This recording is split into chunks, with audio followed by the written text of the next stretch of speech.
called to see if she'd like to go to see a show, but Miss Kate said no. I'll tell you what you... Καλησπέρα σας και καλώς ήρθατε σε ένα ακόμα επεισόδιο του Cine Music Podcast.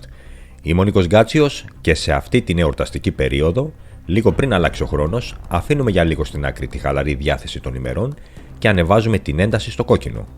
Σήμερα επιστρέφουμε στο 1985 και σε μια ταινία που ορίζει τι σημαίνει καθαρό αίμο action cinema. Το Commando.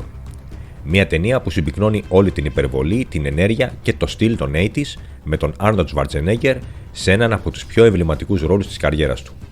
Φορέστε λοιπόν τα ακουστικά σας, ανεβάστε την ένταση και ετοιμαστείτε για ένα εκρηκτικό κινηματογραφικό ταξίδι γεμάτο δράση, μουσική και νοσταλγία. Εδώ στο Cine Music Podcast. Ας ξεκινήσουμε λοιπόν. Στο 1985, σε μια εποχή όπου το action cinema δεν γνώριζε όρια, οι ήρωες ήταν άφθαρτοι και η λογική υποχωρούσε μπροστά στη δύναμη του θεάματος.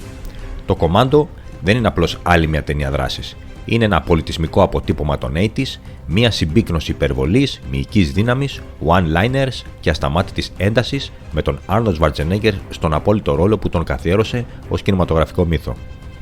Η ταινία είναι αμερικάνικης παραγωγής σε σκηνοθεσία του Mark L. Lester και παραγωγή του Joel Silver, με τη μουσική να υπογράφεται από τον James Horner.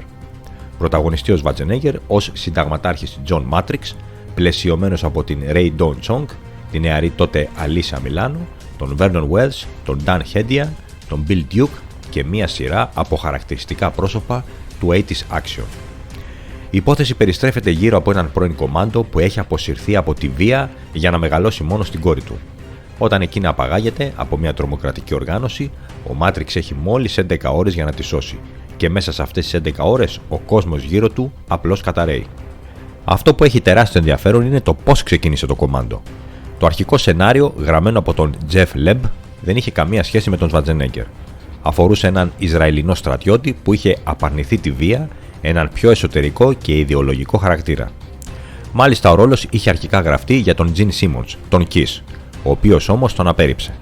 Αργότερα το σενάριο πέρασε στα χέρια του Steven De Souza, ο οποίος το ξαναδούλεψε από την αρχή και το έκτισε πάνω στη φυσική παρουσία και το star power του Schwarzenegger.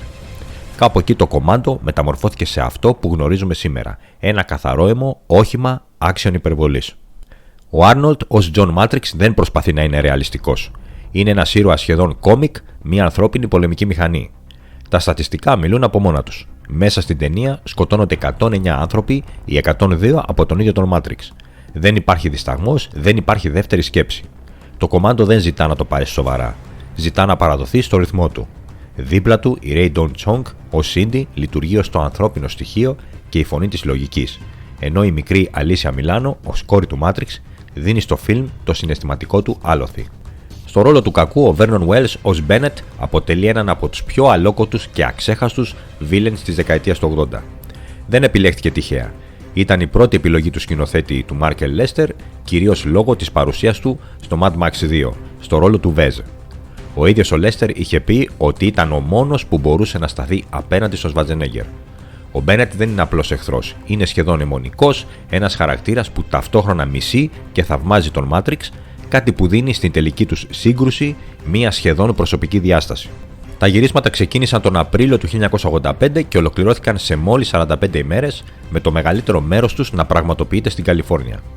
Οι τοποθεσίες παίζουν τεράστιο ρόλο στη δυναμική της ταινίας. Το νησί Val Verde, όπου εκτιλήσεται η τελική επίθεση, γυρίστηκε στην πραγματικότητα στις ακτές του San Simeon. Οι στρατώνες που ανατινάζονται ανήκουν στο κτήμα του Hearst Castle, ενώ η ξύλινη καλύβα, όπου απαγάγεται η κόρη του Matrix, βρίσκεται στο Baldy. Η έπαυλη της τελικής αναμέτρησης ήταν το παλιό σπίτι του Harold Lloyd, στο Beverly Hills. Ακόμα και η καταδίωξη με τον Sally ξεκινά από τη Ventura Boulevard και καταλήγει στους λόβους του Benedict Canyon, ενώ το εμπορικό κέντρο της ταινίας είναι το θρυλικό Sherman Oaks Galleria, που χρησιμοποιήθηκε νυχτερινές ώρες μετά το κλείσιμο των καταστημάτων. Παρά τον αρχικό προϋπολογισμό των $8 εκατομμυρίων, η ταινία ξεπέρασε το budget και έφτασε τα 10 εκατομμύρια. Όμως άξιζε κάθε δολάριο. Στο box office το Commando έκανε πάνω από 57 εκατομμύρια, βρέθηκε στην πρώτη θέση το πρώτο του Σαββατοκύριακο και παρέμεινε εκεί για 3 συνεχόμενες εβδομάδες. Ήταν η 7η πιο επιτυχημένη re-rated ταινία της χρονιάς. Στα παραλειπόμενα βρίσκουμε αρκετές ενδιαφέρουσες λεπτομέρειες. Ο Σβατζενέγκερ και η Ρέι Ντόν Τσόγκ γύρισαν μια ερωτική σκηνή η οποία κόπηκε στο μοντάζ γιατί δεν έπιθε και χαλούσε τη ροή. Υπάρχει ένα director's cut που περιλαμβάνει περίπου 1,5 λεπτό επιπλέον υλικό.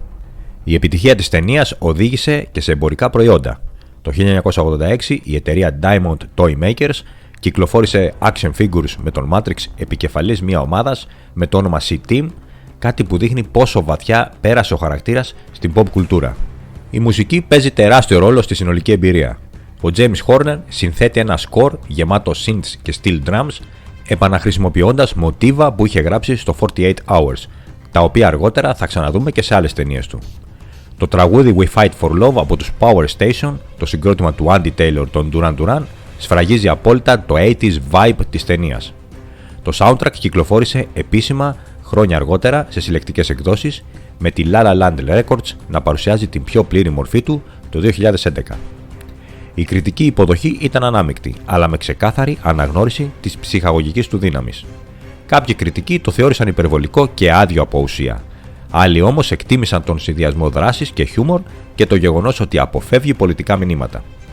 Το κοινό πάντως αποφάσισε. Το κομμάντο έγινε κλασικό. Υπήρξε υποψήφιο για Saturn Award καλύτερων ειδικών εφέ, χάνοντας τελικά από το Back to the Future. Σε συνεντεύξεις της εποχής, ο ίδιος ο Σβατζενέγκερ μιλούσε με άνεση για την υπερβολή της ταινίας. Σε μια χαρακτηριστική στιγμή αποκάλυψε ότι ο τηλεφωνικός θάλαμος που σηκώνει σε μια σκηνή καταδίωξης στην ταινία ζύγιζε περίπου 270 κιλά, ενώ ο κασκαντέρ μέσα σε αυτόν άλλα 130, και ότι για τον ίδιο αυτό δεν ήταν πρόβλημα.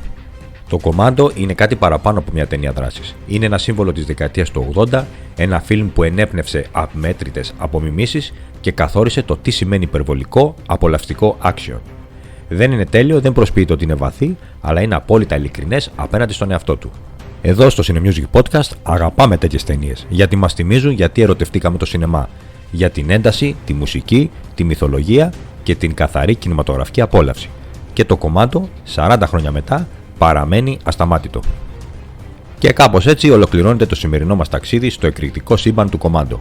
Σας ευχαριστούμε που ήσασταν μαζί μας σε αυτή την αναδρομή σε ένα από τα πιο εμβληματικά action film των 80s. Από όλους εμάς στο Cinemusic Podcast, χρόνια πολλά, καλές γιορτές και καλή χρονιά με υγεία, δύναμη, όμορφες στιγμές και φυσικά πολλές ταινίες και μουσικές που αγαπάμε. Αν σας άρεσε η εκπομπή, κάντε εγγραφή στο κανάλι, ακολουθήστε μας στο Spotify για να μην χάνετε κανένα επεισόδιο και επισκεφτείτε και το site μας στο cinemusic.gr για περισσότερα αφιερώματα, άρθρα και συνεντεύξεις. Να είστε καλά, να περνάτε όμορφα και ραντεβού στο επόμενο επεισόδιο. Καλή χρονιά να έχουμε!